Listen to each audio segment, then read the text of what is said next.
ह्या डायग्राममध्ये पाहू शकता, छोटा सर्कल जो आहे इनर सर्कल त्याचा सेंटर एक्स आहे आणि जो मोठा सर्कल आहे त्याचा वाय आहे.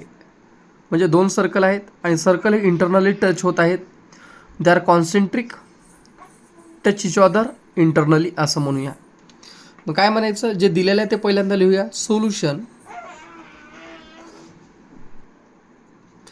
पहा बेटा, सोल्युशन लिहा. Smaller circle with center x and larger circle with center y touches each other internally at point z, therefore by theorem of touching circle. काय थेरम म्हणते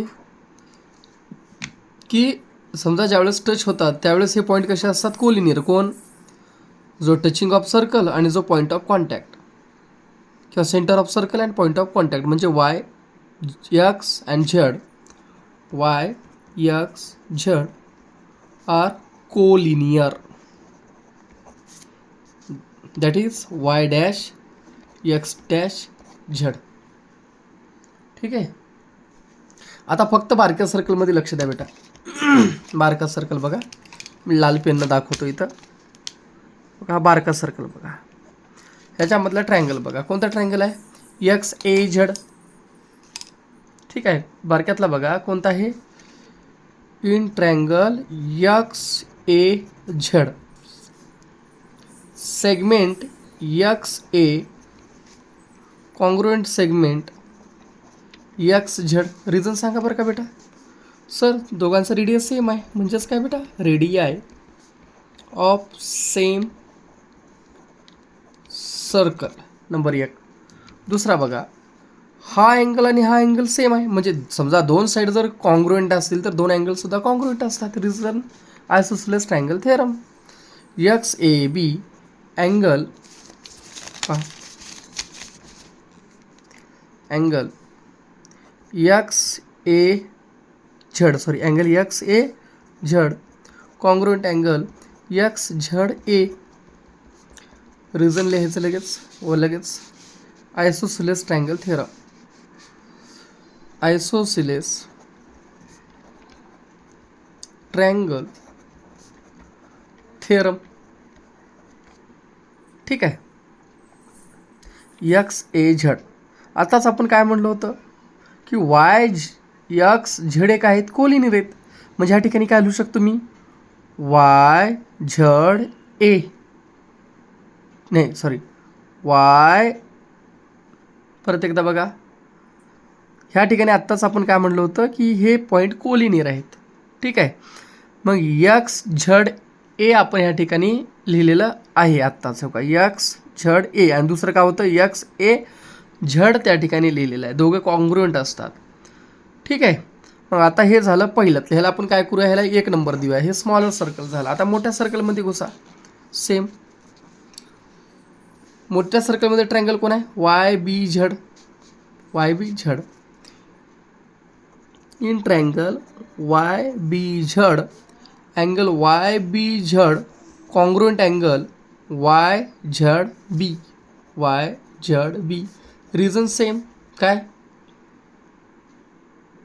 पण हे लिहिण्याच्या पहिला काय करावं लागेल आपल्याला, की काय म्हणावं लागेल, Y B, segment Y B हा कॉन्ग्रुएंट आहे कुणाला, वाय झेडला. सेगमेंट वाय झेडला. रिझन सांगा, radii of same circle, radii of same circle.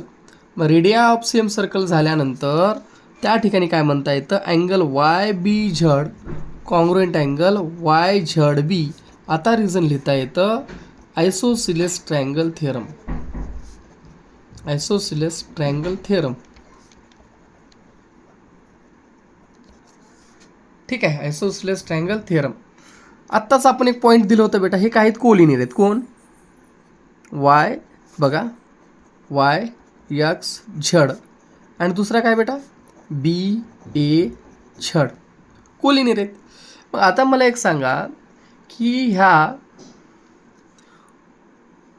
Y B झड, हे का, हा वाय बी झड हा कुणाला कॉन्ग्रुएंट दाखवू शकतो मी? हे काय केलं आपण, वाय झड बीला.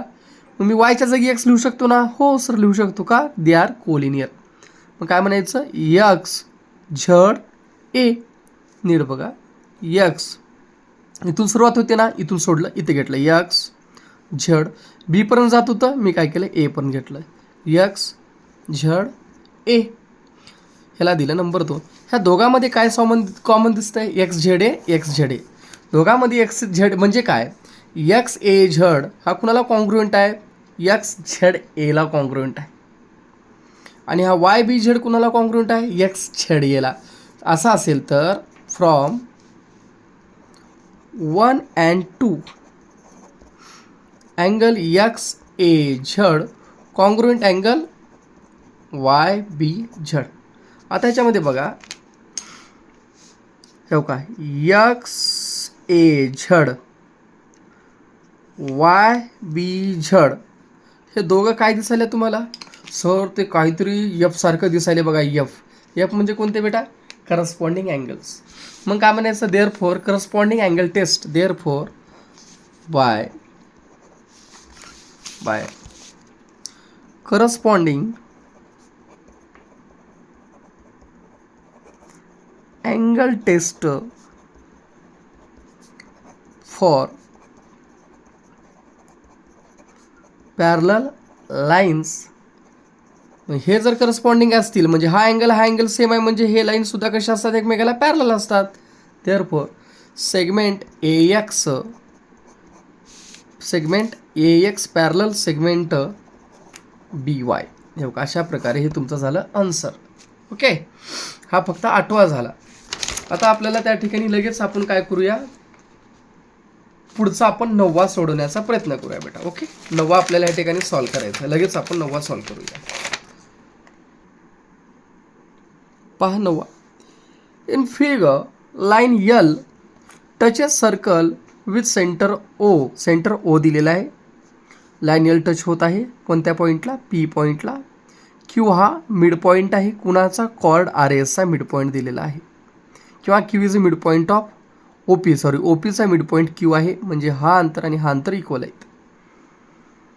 सच that R S is a chord, R S हा कॉर्ड आहे क्यूच्या मधून. Such that chord R S हा पॅरलल आहे लाईन यलला. तुम्हाला आर एस दिलेला आहे 12. त्यानंतर तुम्हाला फाइंड आउट करायचा radius of the circle. R S तुम्हाला किती दिलेला आहे बेटा? 12. पहा, हा 12 आर एस पूर्णपणे दिलेला आहे. चला आपण फाइंड आउट करण्याचा प्रयत्न करूया. करण्याच्या पहिल्या लिहायचं सोल्युशन. जे दिले ते लिहा, बाकीचं पुन्हा करत बसा. सोल्युशन काय म्हणलं? सर्कल हॅव सेंटर ओ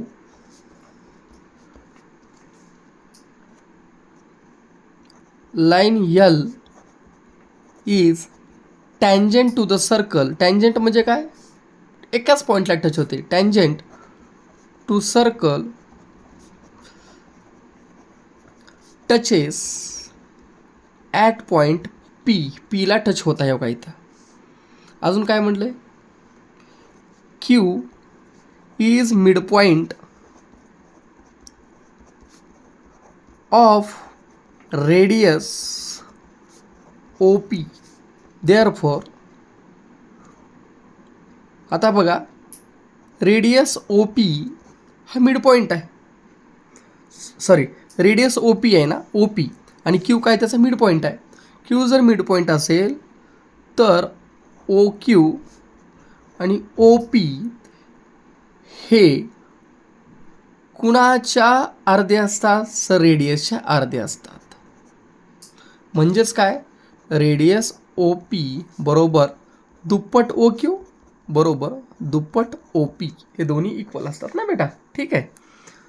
आणि ह्या ठिकाणी काय म्हणले, R S is a chord, ह्याला एखादी नंबर देतो, R S is a chord through Q, आणि काय म्हणलं, R S parallel line L दिलेली आहे. Got it. आता ह्याच्यामध्ये एक काहीतरी करावं लागेल जेणेकरून आपल्याला काढायचं आहे. मग काढण्यासाठी पहिल्यांदा काय करूया बेटा, ह्याला कन्स्ट्रक्शन करूया, ओव्हरला जोडूया. मग म्हणायचं कन्स्ट्रक्शन जॉईन किंवा ड्रॉ ओव्हर लिहिलं. आता त्या ठिकाणी काय करायचं, आता एखादी विशिष्ट असा एखादी पॉईंट असा, समजा इथे एक पॉईंट टी आहे समजा, असं समजूया.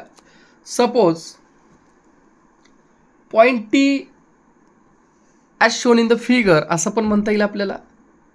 ठीक आहे. सपोज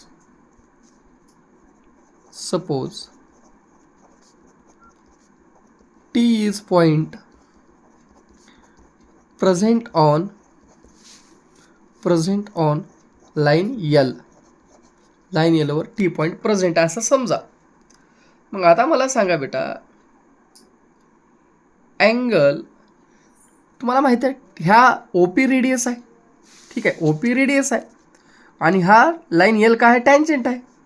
मग हा किती डिग्री येते, 90 डिग्री येते. आपण काय म्हणूया, सेगमेंट ओपी परपेंडिक्युलर, आत्ताच काय म्हणलं आपण, हे काय, परपेंडिक्युलर दाखवतो, एक सेकंड पहा बेटा. सेगमेंट ओपी परपेंडिक्युलर कुणाला, पीटीला, परपेंडिक्युलर सेगमेंट पीटी. म्हणजे हा काय थोडक्यात रेडियस ओपी आहे, कुणाला परपेंडिक्युलर आहे, टँजंट पीटीला परपेंडिक्युलर आहे. असा असेल तर देअरफॉर बाय टँजंट थेरम अनुसार angle O P T is equal to किती डिग्री बेटा, 90 डिग्री आहे. पण आत्ताच आपण काय म्हणलं, आर एस हा पॅरलल आहे खालच्या लाईनला. ठीक आहे. But segment R S parallel line कुणाला, यलला. म्हणजेच काय, segment R S parallel line T पीला पॅरलल आहे. बरोबर आहे. हा जेवढा अँगल असेल हा सुद्धा किती असेल, मग 90 डिग्री असेल. का बरं, कारण हा आणि हा दोघं लाईन पॅरलल आहेत. हा तुमचा एक एफ तयार झाला का नाही बेटा, झाला का एफ, का असा. ह्याच्यामध्ये हा 90 म्हणजे हा किती होतो मग, 90 degree. Therefore angle O Q R, angle किंवा आर क्यू ओ किंवा O Q R, angle O Q R is equal to 90 degree. त्याचं रिझन काय लिहिणार सांगा बरं का, करस्पॉन्डिंग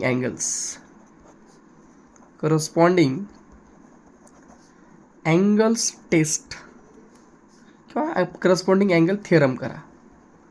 ओके बेटा. आता हा 90 डिग्री आला, म्हणजे हा काय झाला बेटा सांगा बरं का.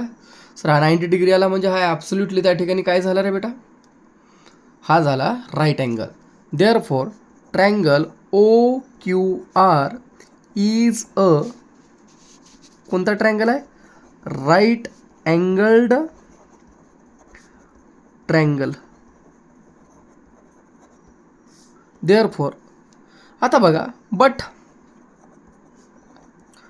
फ्रॉम वन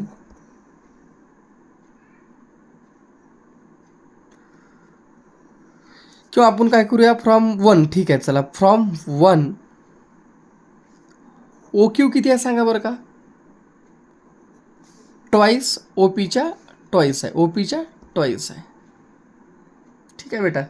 किंवा आपण काय करूया, हा क्यू कुणाचा मिड पॉईंट आहे, इथं बघा, Q is mid point of O P, म्हणजे ओ क्यू आणि ओ क्यू आणि पी क्यू हे कशा असतात, इक्वल असतात. आता आपण काय करूया, हे बघा, क्यू आर हा किती आहे, आर एसच्या अर्धा आहे, कोण, क्यू आर. नीट बघा, Q R is half of R S. कोण? Q R. हा अर्धा आहे कुणाच्या? आर एसच्या, म्हणजे ह्या पूर्ण्याच्या अर्धा आहे. कसं का? एक आठवा बरं का, the perpendicular drawn from the centre of a circle to the chord bisects the chord. The perpendicular drawn from centre of a chord, the perpendicular drawn from the center of a circle, the perpendicular drawn from center of a circle to the chord, म्हणजे हा तुमचा R S cord आहे आणि इथून आपण ह्याला perpendicular काढलेला आहे. हा ह्याला काय करतोय? बायसेक्ट करतोय. वाक्य लिहायचं आपण काय लिहिणार? The perpendicular drawn from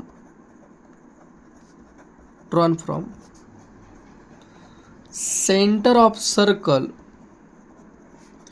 centre of circle, हे का centre of circle to the chord, कुणावर काढलं? कॉर्डवर. टू द कॉर्ड, कॉर्ड कोणता इथं? R S. To the chord bisects the chord, bisects the chord, कॉर्डला तो बायसेक्ट करतो. देअरफॉर आर एस किंवा Q R is equal to Q S is equal to half of R S. Q R is equal to Q S is equal to half of R एसची किंमत 12 आहे. किती दिलं? 6 दिलं. Therefore Q R किती आलं सांगा तुम्हाला? क्यू आर आलं 6. 12 कुठून आला म्हटलं तर याला रिझन लिहा, गिवन दिलेला आहे. 1 मिळालं तुम्हाला क्यू आर. क्यू आर किती मिळालं बेटा? 6 मिळालेला आहे. आणि सुरुवातीलाच आपण सांगितलं होतं की पहा, सुरुवातीलाच आपण काय म्हणलं होतं? ओ क्यू हा कुणाच्या दुप्पट आहे? ओ क्यू हा कुणाच्या दुप्पट आहे? फ्रॉम 1. ओ क्यू हा कुणाच्या दुप्पट आहे बेटा? ओ पीच्या दुप्पट आहे. ओ पीच्या कुणाच्या दुप्पट आहे? ओ पीच्या. मग आता काय म्हणायचं? देअरफॉर ओ क्यू आर तर राईट अँगल ट्रायंगल आहे म्हटलं, बरोबर आहे. मग ओ क्यूची किंमत किती आली? समजा रेडियसच्या दुप्पट आहे, म्हणजे ह्याला काय करूया आपण? समजा ह्याला आपण 2 ओ पीज घेऊया. चला, ट्वाईस. ठीक आहे. आता बघा, 2 O Q is equal to O P, म्हणजे ओ पीच्या दुप्पट ओ क्यू आहे. चला पहा, Q R is equal to किती केलं आपण? 6 केलं.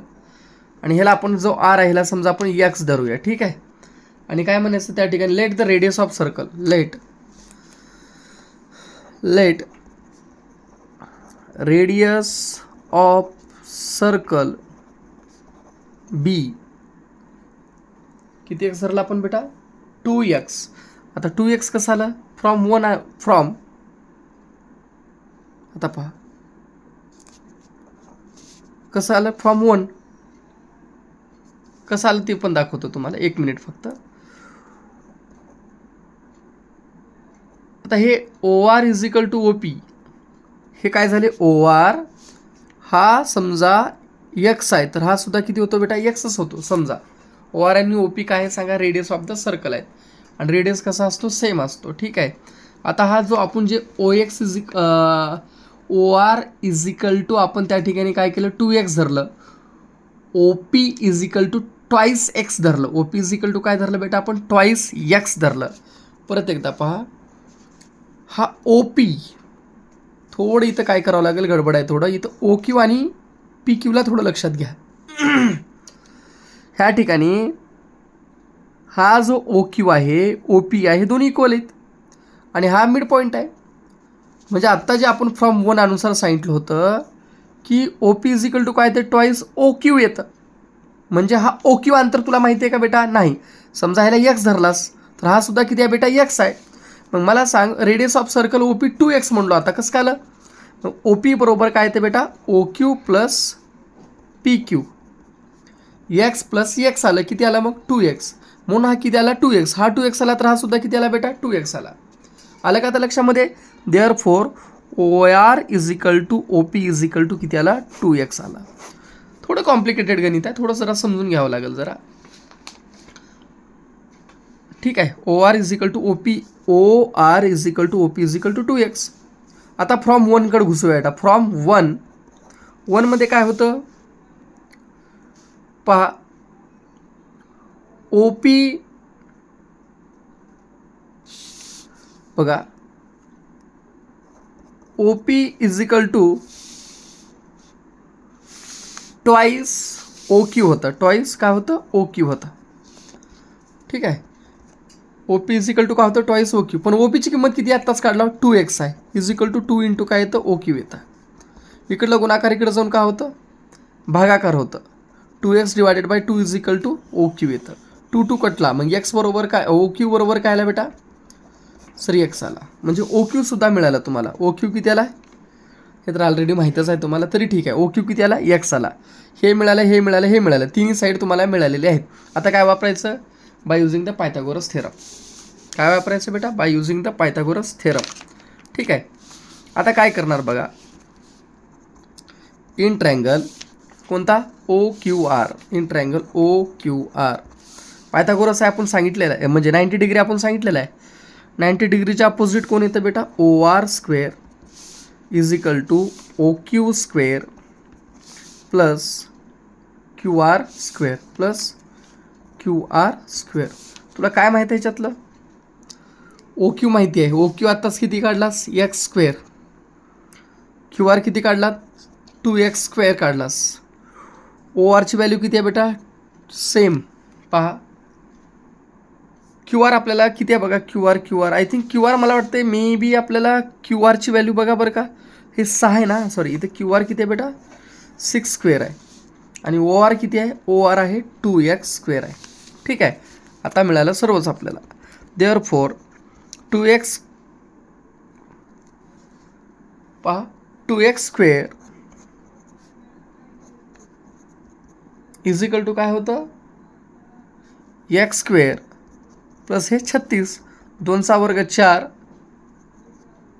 पुढं काय येतं बेटा? 2x स्क्वेअर आहे ना प्लस. सॉरी एकदा परत पाहूया आपण. ओ आरची व्हॅल्यू किती आहे? ओ आर एक मिनिट.